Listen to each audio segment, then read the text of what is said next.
Manipur asigi maming di lairaga tongan ba Manipur laiba mioi singna magi aning ba maming thonjilaga lamji tokai tabai mawang da uhaliba se kudak te lepiu amadi makoi ase lo gi oibe chairak pibi wai ba se KMW o Manipur gi meke digi insin dari One Day People Peace Convention kam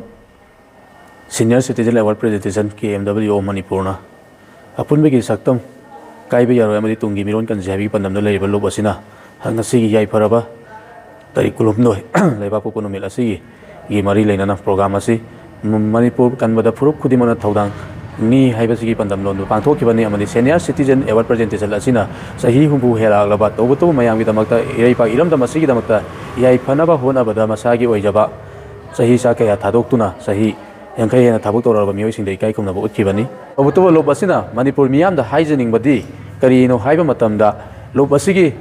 Thaumi sing na paikal laiba tongan be hiram ase kanglai pang miyang yai phanaba amadi kanglu furup khaidana aikoi amato oina apunba saktam ngap minna ba hona jabani haiba si mayamna khangminna ba loina na iram da masida lairiba ase majority minority haidana yeng dona laibege mahuta kanglu furup khaidana aikoi iram da masigi yai phanaba hona minna ba amadi sahi ahum phajilak laba irang asida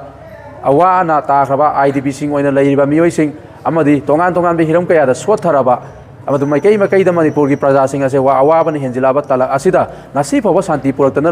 liba ase kana gi asoi bane ba sai koi munna khantabam thoe amadi praja miyam su mikap tho aga aikoi karam mahina toraga aikoi santi puratuna aphaba government ama semang gadage haibasi munna khana pham thoi amadi Manipur asigi maming di lairaga tongan ba Manipur laiba mioi singna magi aning ba maming thonjilaga lamji tokai tabai mawang da uhaliba se kudak te lepiu amadi makoi ase lo gi oibe chairak pibi wai ba se KMW o Manipur gi meke digi insin jari amadi KMW o Manipur na haijaning badi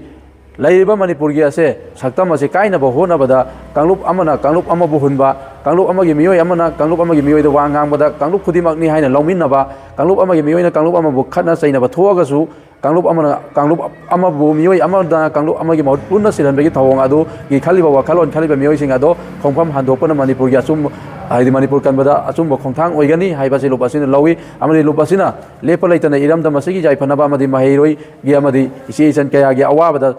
amadi IDP sing hunjimji laiba sing gi awabada saruk yabaga loinana afaba awaba kaya kona ba thabuk thoram lepa laitana paikhat ki gani haiba wafam asi thamjari amadi ngasi One Day People Peace Convention kam